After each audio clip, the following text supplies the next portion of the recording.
Allah Subhanahu wa taala berfirman dalam surat Al-Baqarah ayat 195. A'udzubillahi minasyaitonirrajim.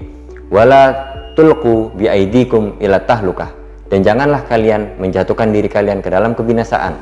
Juga dalam surat An-Nisa ayat 29. Wala taqtulu anfusakum innallaha kana bikum rahimah.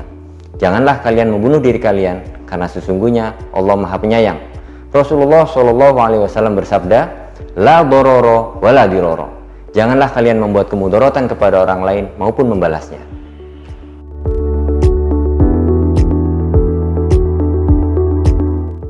Benar, rokok sangat berbahaya baik buat diri sendiri maupun buat orang lain di sekitarnya. Betul, merokok sangat berbahaya bagi kesehatan Anda.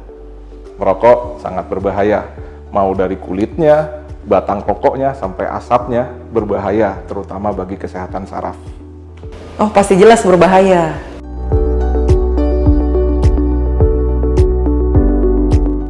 Sama bahayanya baik buat anak-anak, remaja maupun dewasa. Dan di sini kita bisa lihat ada bahaya sebagai perokok aktif kalau orang itu merokok dan bahaya sebagai perokok pasif kalau kelompok-kelompok tadi berada di sekitar orang yang merokok.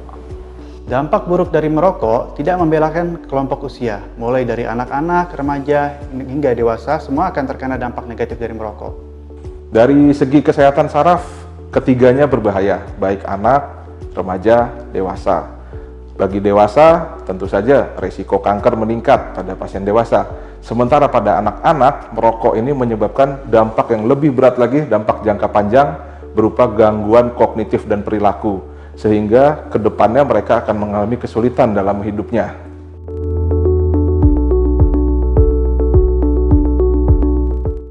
Merokok sangat berbahaya karena dapat merusak tubuh manusia mulai dari kepala hingga kepada kaki. Baik anak maupun dewasa, merokok berbahaya karena kandungan di dalam baik batang rokoknya sampai asapnya. Dalam batang rokoknya terdapat zat-zat yang bersifat karsinogenik dan merusak, menyebabkan peradangan pada sel-sel otak dan sel-sel saraf. Sementara pada asapnya banyak mengandung zat-zat yang bersifat inflamasi, sehingga menyebabkan reaksi-reaksi yang tidak baik pada tubuh. Karena rokok mengandung berbagai macam zat toksik yang dapat memicu penyakit jantung koroner maupun serangan jantung.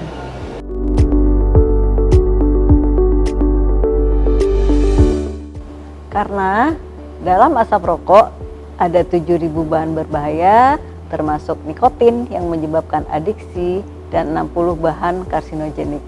Makin lama seseorang merokok, makin besar jumlah rokok yang dikonsumsi, maka makin besar juga risiko untuk terjadi berbagai penyakit akibat rokok. Dampak buruk dari merokok dapat terjadi akibat dari asap yang dihirup oleh tubuh manusia secara langsung kepada saluran pernapasan maupun secara tidak langsung, yaitu dari zat-zat kimia yang terkandung di dalam bahan rokok tersebut. Ya, zat-zat kimia tersebut bisa terdiri dari berbagai macam, ya, bisa sampai puluhan hingga ratusan zat kimia yang terkandung dalam rokok yang dapat mengakibatkan bahaya bagi tubuh seorang. Jadi asap rokok ini berbahaya, terutama karena dalam asapnya ini mengandung zat-zat yang bersifat menimbulkan peradangan. Pada sel-sel saraf, zat-zat peradangan ini menimbulkan reaksi-reaksi yang menyebabkan kelainan pada pembuluh darah, terutama di otak. Selain itu, zat-zat di dalam asap rokok ini dapat menimbulkan reaksi-reaksi yang merangsang yang kita sebut sebagai zat-zat pemicu kanker. Karena asap rokok mengandung radikal bebas yang dapat merusak pembuluh darah dan juga mengganggu fungsi jantung.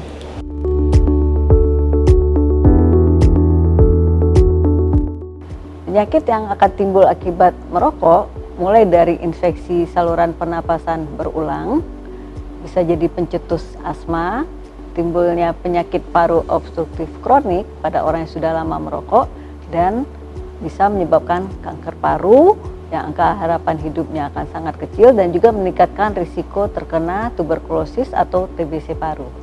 Penyakit yang akan timbul diantaranya adalah gangguan peredaran darah, gangguan peradangan pembuluh darah, ya, kemudian kekentalan darah. Akibat tadi peradangan pembuluh darah dapat terjadi antara lain pada otak, jantung, ginjal, organ tubuh lainnya, maupun timbulnya kanker pada tubuh manusia. Penyakit yang timbul akibat merokok kita bagi menjadi penyakit yang timbul dalam jangka pendek dan penyakit jangka panjang. Pada orang dewasa, jangka pendeknya adalah terjadi kerusakan pembuluh darah. Pada otak, kerusakan pembuluh darah seperti kita ketahui menimbulkan penyakit yang kita sebut sebagai stroke.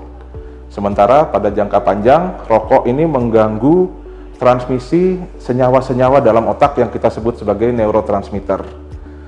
Pada jangka panjang, kerusakan neurotransmitter ini akan menimbulkan dampak yang luas, antara lain penyakit Parkinson, sakit pikun, dan berbagai macam penyakit degeneratif lainnya. Yang paling utama penyakit jantung koroner dan juga serangan jantung.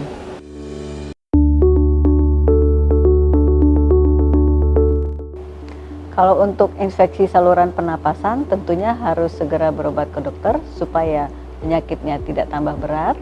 Kalau untuk penderita asma ataupun penyakit paru obstruktif kronik juga harus segera berobat ke dokter dan mungkin memerlukan obat-obat rutin sehingga keluhannya bisa terkontrol.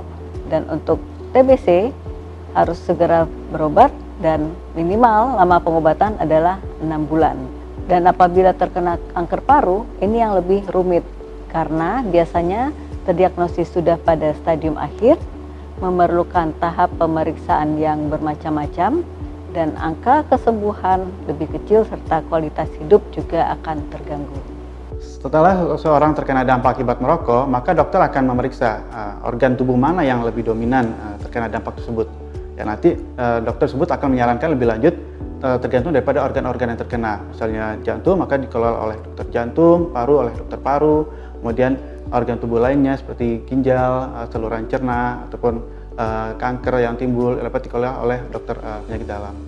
Untuk penyakit akibat merokok, secara umum yang seperti kita sebutkan sebelumnya adalah kelainan pembuluh darah. Otomatis yang kita pikirkan adalah stroke dan penyakit-penyakit degeneratif lainnya. Penanganannya tentu saja menghentikan penyebabnya, yaitu berhenti merokok. Kedua, konsultasilah dengan dokter. Ketiga, rajin untuk memeriksa faktor-faktor risiko yang mungkin menimbulkan stroke seperti periksa darah, periksa tekanan darah, dan melakukan aktivitas fisik untuk mencegah risiko stroke-nya.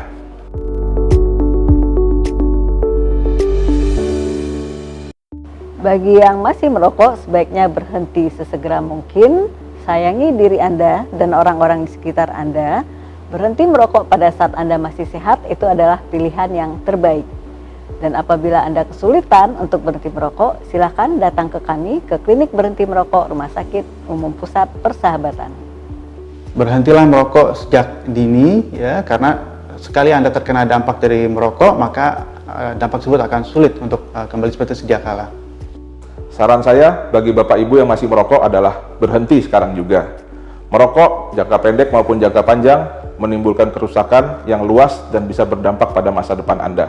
Berhenti merokok sekarang juga. Stop merokok dan sayangi jantung Anda. Assalamualaikum warahmatullahi wabarakatuh. Saya Profesor Dr. Agus Dwi Susanto, spesialis paru konsultan, dokter spesialis paru di RSUP Persahabatan. Selamat memperingati Hari Tanpa Tembakau Sedunia tahun 2023. Hari Tanpa Tembakau Sedunia harus diingat bahwa tembakau dan semua produk tembakau seperti rokok elektronik, sisa dan lainnya adalah produk-produk yang berbahaya untuk kesehatan.